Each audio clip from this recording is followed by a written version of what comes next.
नमस्कार, मैं हूं मीनू सिंह और आप देख रहे हैं प्रदर्शन न्यूज। आइए नजर डालते हैं अब तक की खास खबरों। लाइफलाइन पब्लिक स्कूल में अप्सा फिएस्टा 2023 के अंतर्गत रंगोली प्रतियोगिता का आयोजन 14 अक्टूबर को किया गया।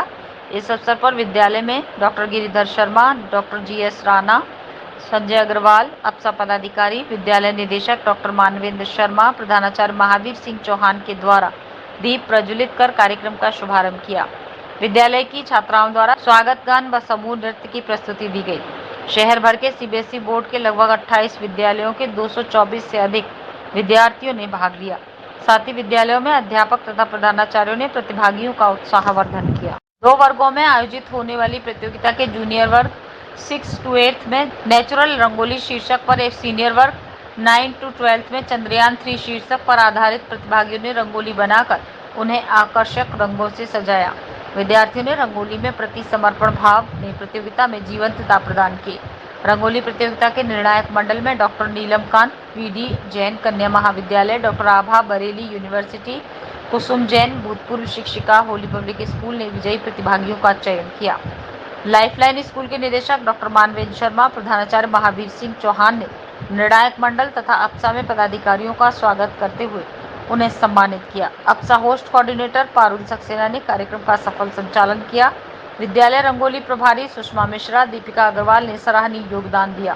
कार्यक्रम के अंत में विद्यालय निदेशक डॉक्टर मानवेंद्र शर्मा, प्रधानाचार्य महावीर सिंह चौहान, विद्यालय कोऑर्डिनेटर हिमांशी लखवानी ने विजेता टीम को बधाई दी। विद्यालय में पधारे सभी प्रतिभागियों और सभी अतिथियों का आभार व्यक्त किया। पारुल यादव, अभिनव चंद्रा, धीरेश राजपूत, सुचित्रा विश्वास, अनुभा शर्मा, सुधा तोमर, सपना जौहरी, उमा गुप्ता की उपस्थिति और योगदान सराहनीय रहा। 24 एडिट्स हैं, वो सॉरी पार्टिसिपेंट्स हैं, इसमें मतलब पार्टिसिपेट कर रहे हैं। रंगोली कॉम्पिटिशन्स हैं यहाँ पर। अभी 1 राउंड विजिट ही हुआ है, अभी उसका जजमेंट अभी होना बाकी है। और मेरे ख्याल से जो यहाँ जो कंपटीशन हो रहा है वो 2 शिफ्ट में है, 2 कैटेगरीज में है, जूनियर एंड सीनियर। जूनियर्स का आई थिंक शायद नेचर के ऊपर है, लैंडस्केप के ऊपर है, कुछ थीम दिया हुआ है। और सीनियर्स के लिए दिया गया है चंद्रयान 3। और बच्चों ने अपनी अपनी जो मन के भाव हैं वो रंगोली के माध्यम से दर्शाए हैं। बहुत मतलब अच्छा लग रहा है।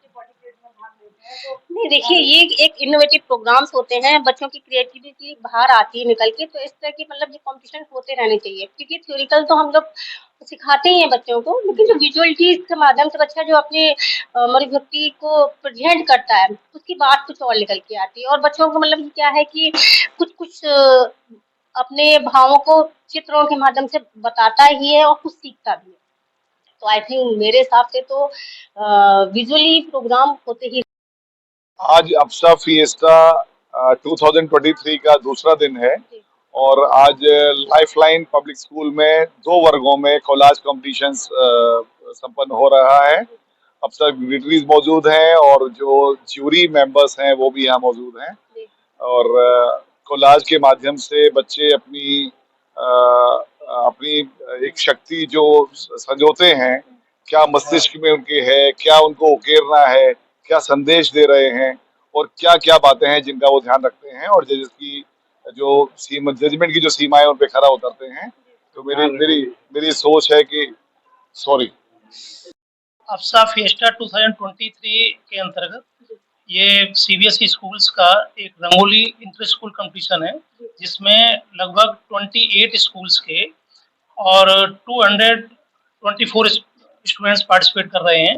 और पूरे शहर भर से जो स्टूडेंट्स आए हैं उनमें बहुत ही बड़ा उत्साह देखने को मिला है और एक कॉपरेशन की जो भावना है उनमें वो पैदा होती है। और एक दूसरे के स्कूल्स में जाकर के ये पूरा कल्चर देखते हैं, कुछ एक्टिविटीज इस तरह की न्यू एक्टिविटीज हैं उनको देखते हैं और कुछ सीखते हैं। और एक ऐसी प्रतियोगी भावना उनके अंदर जो पैदा होती है, उन्हें यही सिखाती है कि आगे लाइफ में जाकर के स्ट्रगल करेंगे।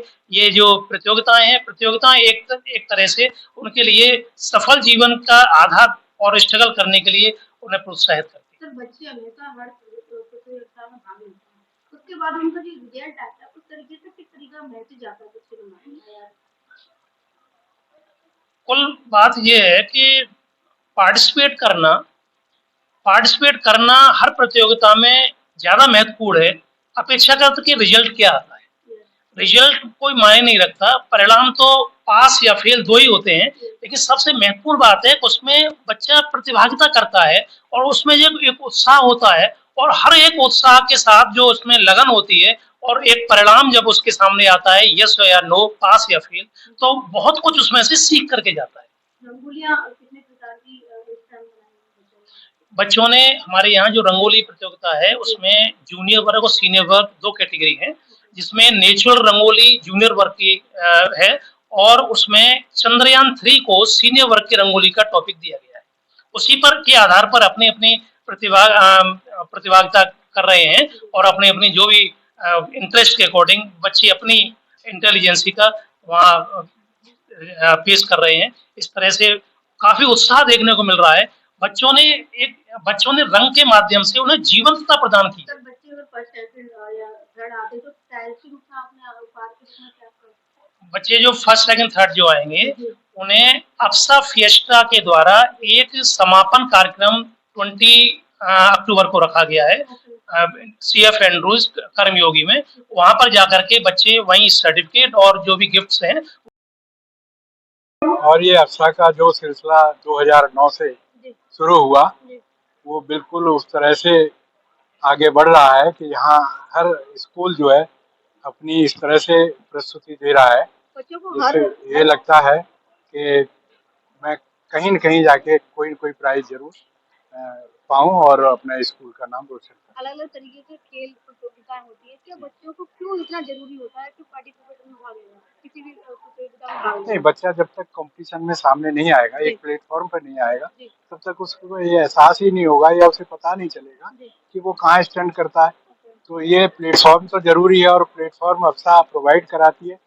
तो इंटर स्कूल जो टूर्नामेंट होते हैं हमारे इसके अप्सा के, उससे यही चीजें बिल्कुल लगी हुई हैं कि हर स्कूल में कोई न कोई इवेंट होता है और उस प्लेटफॉर्म पे आके बच्चे परफॉर्म करते हैं हर स्कूल से आके, और उनसे फिर पता चलता है कि कौन बच्चा कहाँ स्टैंड कर रहा है। अप्सा फिएस्टा 2023 का आज दूसरा दिन है और आज लाइफलाइन पब्लिक स्कूल में रंगोली कंपटीशन 2 वर्गों में आयोजित किया गया है, जूनियर और सीनियर। और बच्चे अपनी प्रस्तुति दे चुके हैं और जितने भी सम्मानित जज मंडल के लोग हैं वो भी बहुत ही वशीभूत है बच्चों की रचनाओं से, क्योंकि इसमें बच्चे अपनी जो उनकी संवेदनशीलता है उसका भी प्रदर्शन करते हैं, विचारशीलता का भी प्रदर्शन करते हैं और जो सजाना है उनको रंगों से उसका भी यहाँ पर डेमोन्स्ट्रेशन है। तो 3 जजेस का क्या लगता है कि क्या रहेगा बच्चों का? 3 जजेस इसीलिए हैं कि मतलब हमें कोई भी जजमेंट करना बड़ा आसान हो। कभी कभी 2 जजेस एक साथ होता है तो तीसरा जज होने से वो एकदम क्लियर हो जाता है कि जजमेंट किस तरफ जाना चाहिए। हालांकि फर्स्ट सेकंड थर्ड कंसोलेशन एक फॉर्मेलिटी है, लेकिन पार्टिसिपेशन बहुत जरूरी है क्योंकि हर बच्चा अपने स्कूल का बेस्ट है और अपने स्कूल से चुन के यहाँ पे आया है और उन बेस्ट में से जो बेस्ट होगा उसको शहर के स्तर पर अप्सा एक प्लेटफॉर्म दे रहा है और वो अपनी प्रतिभा का परचम लहराएंगे। इस अवसर पर मैं लाइफलाइन पब्लिक स्कूल के प्रबंधक डॉक्टर मानवेंद्र शर्मा जी को भी बधाई देना चाहूंगा, जो अपना चिकित्सीय कार्य को ताक पे रख के यहाँ पर मौजूद है और बच्चा का उत्साहवर्धन। देश और दुनिया की तमाम छोटी बड़ी खबरों के साथ जुड़ रहने के लिए देखते रहिए द नेशन न्यूज।